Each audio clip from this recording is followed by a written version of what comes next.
कहानी अब ऐसे मोड़ पर आ चुकी है जहां एक तरफ परिवार अपने टूटे हुए रिश्तों को जोड़ने की कोशिश कर रहा है, वहीं दूसरी तरफ करिश्मा के मन में बदले की आग और भी ज्यादा तेज हो चुकी है।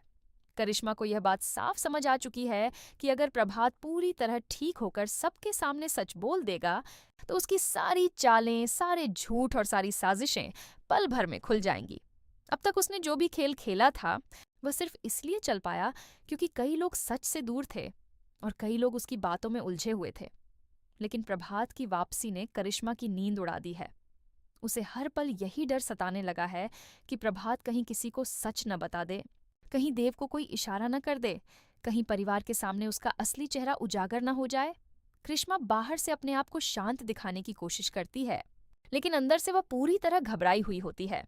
वह सबके सामने ऐसे पेश आती है जैसे उसे प्रभात की चिंता हो, जैसे वह भी चाहती हो कि प्रभात जल्दी ठीक हो जाए, लेकिन उसके मन में कुछ और ही चल रहा होता है। वह जानती है कि प्रभात की सांसें चल रही हैं, तो उसका राज भी खतरे में है। प्रभात की आंखों में जो सच्चाई है, वही करिश्मा के लिए सबसे बड़ा डर बन चुकी है। इसलिए वह धीरे धीरे ऐसी चाल चलने लगती है जिससे प्रभात हमेशा के लिए चुप हो जाए और कोई उस पर शक भी न कर सके। प्रभात की हालत अभी पूरी तरह ठीक नहीं होती, लेकिन उसका मन सब कुछ समझ रहा होता है। वह करिश्मा की आंखों में छुपे डर को पहचान लेता है। वह जानता है कि करिश्मा सिर्फ खुद को बचाने के लिए किसी भी हद तक जा सकती है। प्रभात कई बार देव को कुछ बताने की कोशिश करता है, लेकिन उसकी कमजोर हालत और करिश्मा की चालाकी के कारण बात साफ नहीं हो पाती। करिश्मा हर बार बीच में आकर बात को मोड़ देती है। कभी वह कहती है कि प्रभात अभी कमजोर है, उसे आराम की जरूरत है। कभी वह कहती है कि प्रभात बेवजह डर रहा है। कभी वह परिवार के सामने ऐसा माहौल बना देती है जैसे देव ही ज्यादा सोच रहा है और करिश्मा तो सिर्फ सबकी भलाई चाहती है। देव को शुरुआत में पूरी बात समझ नहीं आती, लेकिन उसके मन में शक जरूर पैदा होने लगता है। देव देखता है कि करिश्मा प्रभात के आसपास कुछ ज्यादा ही मौजूद रहती है। वह हर बात पर नजर रखती है, हर मिलने वाले को रोकती है, हर सवाल का जवाब खुद देने लगती है। देव को यह बात अजीब लगती है कि अगर करिश्मा सच में प्रभात की मदद करना चाहती है, तो वह उसे खुलकर बात क्यों नहीं करने देती? वह प्रभात को परिवार से दूर क्यों रखने की कोशिश करती है? वह हर बार प्रभात की हालत का बहाना बनाकर सच को दबाने की कोशिश क्यों करती है? देव धीरे धीरे करिश्मा की हर हरकत पर ध्यान देने लगता है। वह उसके शब्दों से ज्यादा उसके चेहरे को पढ़ने लगता है। करिश्मा जब भी प्रभात का नाम सुनती है, उसके चेहरे पर एक पल के लिए डर आ जाता है। वह जब भी देव को प्रभात के पास जाते देखती है, बेचैन हो उठती है। देव समझ जाता है कि यह बेचैनी किसी चिंता की नहीं, बल्कि पकड़े जाने के डर की है। देव मन ही मन तय करता है कि अब वह जल्दबाजी में कोई कदम नहीं उठाएगा। वह करिश्मा को खुलकर गलती करने देगा, ताकि उसका सच सबके सामने सबूतों के साथ आ सके। करिश्मा को भी लगने लगता है कि देव अब उस पर शक करने लगा है, इसलिए वह और ज्यादा सावधान हो जाती है। वह देव के सामने मीठी बातें करने लगती है। वह कहती है कि उसे प्रभात की बहुत चिंता है। वह चाहती है कि परिवार में फिर से शांति आए। लेकिन देव अब उसकी बातों पर आंख बंद करके भरोसा नहीं करता। उसे लगता है कि करिश्मा जितना ज्यादा खुद को अच्छा दिखाने की कोशिश कर रही है, उतना ही ज्यादा वह कुछ छुपा रही है। देव के मन में अब एक ही बात होती है कि प्रभात की जान को सच में खतरा है, और अगर उसने सही समय पर कदम नहीं उठाया तो बहुत देर हो सकती है। उधर प्रभात की हालत देखकर चंद्रिका का दिल भी घबरा रहा होता है। वह प्रभात के पास बैठकर उसे हिम्मत देती है, लेकिन उसके मन में भी कई सवाल उठ रहे होते हैं। उसे लगता है कि प्रभात कुछ कहना चाहता है, लेकिन कह नहीं पा रहा। वह उसकी आंखों में डर भी देखती है और बेचैनी भी। वसुधा भी प्रभात की हालत से दुखी होती है।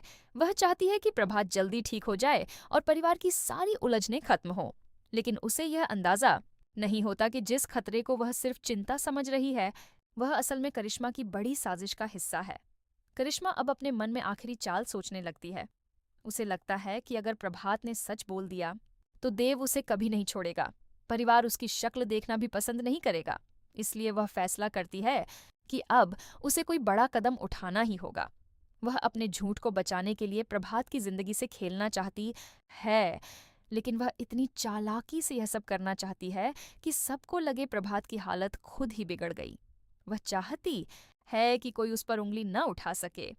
वह अपने आप को दुखी और बेबस दिखाकर सबकी सहानुभूति भी पाना चाहती है, लेकिन देव अब पहले जैसा अनजान नहीं है। वह प्रभात के कमरे, करिश्मा की बातों और घर के माहौल को बहुत ध्यान से देखता है। उसे महसूस होता है कि करिश्मा किसी मौके की तलाश में है। देव जानता है कि ऐसे समय में एक छोटी सी लापरवाही भी प्रभात की जान के लिए खतरा बन सकती है। इसलिए वह चुपचाप तैयारी करने लगता है। वह किसी को खुलकर कुछ नहीं बताता, क्योंकि उसे डर होता है कि अगर करिश्मा को भनक लग गई तो वह अपनी चाल बदल देगी। देव अंदर ही अंदर सबूत जुटाने की कोशिश करता है और करिश्मा को यह यकीन दिलाता है कि वह अभी भी कुछ नहीं जानता। करिश्मा देव की इस खामोशी को अपनी जीत समझने लगती है। उसे लगता है कि देव सिर्फ शक कर रहा है, उसके पास कोई सबूत नहीं है। यही सोचकर वह और ज्यादा निडर हो जाती है। वह परिवार के सामने फिर वही नाटक करती है। कभी वह रोकर कहती है कि सब उसे गलत समझ रहे हैं, कभी वह चंद्रिका के सामने अपने दुख गिनाती है, कभी वह वसुधा को यह दिखाने की कोशिश करती है कि वह प्रभात की सेवा कर रही है। लेकिन देव उसकी हर बात के पीछे छुपा मतलब समझने लगा है। प्रभात एक बार फिर देव को इशारे से कुछ बताने की कोशिश करता है। उसकी आंखों में डर साफ दिखाई देता है।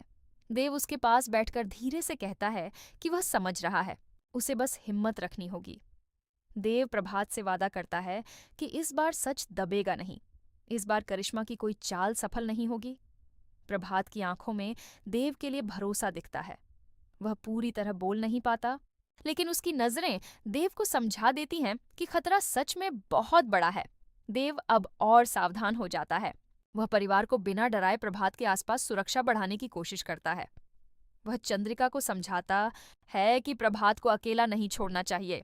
वह वसुधा से भी कहता है कि किसी पर आंख बंद करके भरोसा न करे। लेकिन वह करिश्मा का नाम सीधे नहीं लेता, क्योंकि अभी उसे सही वक्त का इंतजार होता है। देव जानता है कि अगर उसने बिना सबूत के करिश्मा पर आरोप लगाया तो वह फिर से खुद को निर्दोष दिखाने का नाटक करेगी और मामला उल्टा भी पड़ सकता है। करिश्मा अब बेचैन हो चुकी होती है। उसे लगता है कि वक्त निकल रहा है। प्रभात धीरे धीरे संभल रहा है और देव उसके करीब होता जा रहा है। ये बात उसके लिए खतरे की घंटी होती है। वह सोचती है कि अब अगर उसने कदम नहीं उठाया तो फिर कभी मौका नहीं मिलेगा। उसकी आंखों में अब डर से ज्यादा जहर भर चुका होता है। वह अपने मन में कहती है कि प्रभात अगर चुप रहा तो ठीक, लेकिन अगर उसने बोलने की कोशिश की तो उसे हमेशा के लिए चुप कर देना होगा। कहानी यहीं से और ज्यादा तनावपूर्ण हो जाती है। घर के अंदर सबको सिर्फ प्रभात की सेहत की चिंता होती है, लेकिन किसी को अंदाजा नहीं होता कि उसके आसपास मौत जैसा खतरा घूम रहा है। करिश्मा मुस्कुराहट के पीछे अपना खतरनाक इरादा छुपाए रहती है। देव शांति के पीछे अपनी तैयारी छुपाए रहता है। प्रभात खामोशी के पीछे सच छुपाए बैठा है। और परिवार इस तूफान से अनजान है जो किसी भी पल फट सकता है। देव के मन में अब एक ही बात साफ होती है कि उसे प्रभात को बचाना है और करिश्मा को रंगे हाथों पकड़ना है। वह जानता है कि करिश्मा सिर्फ झूठी नहीं, खतरनाक भी है।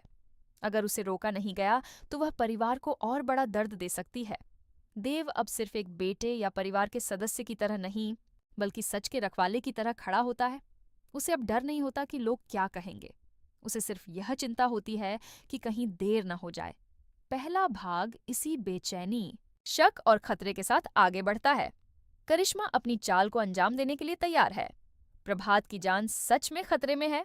देव ने सच को महसूस कर लिया है, लेकिन उसे अभी सबके सामने साबित करना बाकी है।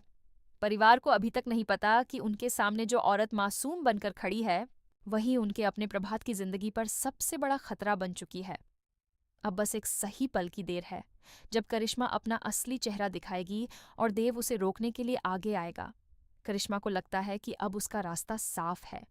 उसे यकीन हो जाता है कि अगर वह जल्दी कदम उठा लेगी तो कोई उसे पकड़ नहीं पाएगा। वह अपने चेहरे पर चिंता का नकाब पहनकर प्रभात के करीब जाने की कोशिश करती है।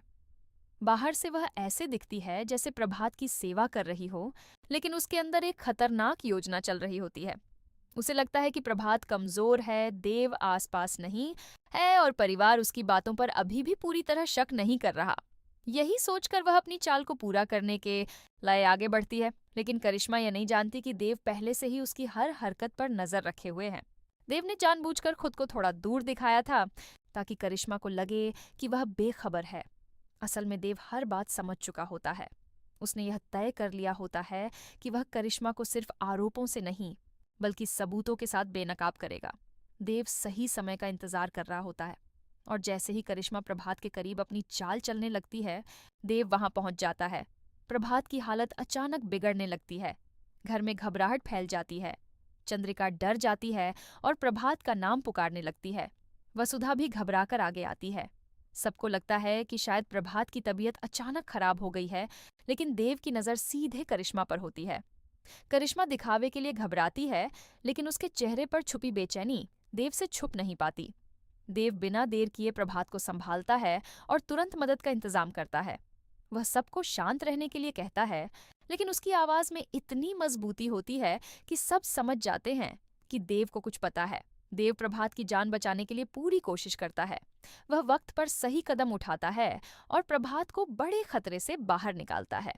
कुछ देर की भारी बेचैनी के बाद जब प्रभात की सांसें संभलने लगती हैं, तो पूरे परिवार को थोड़ी राहत मिलती है। चंद्रिका रोते हुए प्रभात का हाथ पकड़ती है। वसुधा की आंखों में भी आंसू होते हैं। परिवार के लोग देव को धन्यवाद की नजर से देखते हैं, क्योंकि अगर देव सही समय पर नहीं आता तो आज बहुत बड़ा अनर्थ हो सकता था। लेकिन देव की लड़ाई अभी खत्म नहीं होती। वह जानता है कि प्रभात की जान बच गई है, लेकिन अगर करिश्मा को अभी नहीं रोका गया तो वह फिर कोई नई चाल चलेगी।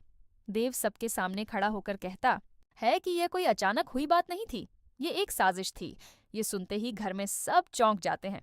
करिश्मा तुरंत खुद को बचाने की कोशिश करती है। वह कहती है कि देव उस पर झूठा इल्जाम लगा रहा है। वह रोने लगती है और कहती है कि वह तो प्रभात की मदद कर रही थी, लेकिन इस बार देव उसकी बात पूरी होने से पहले ही उसे रोक देता है।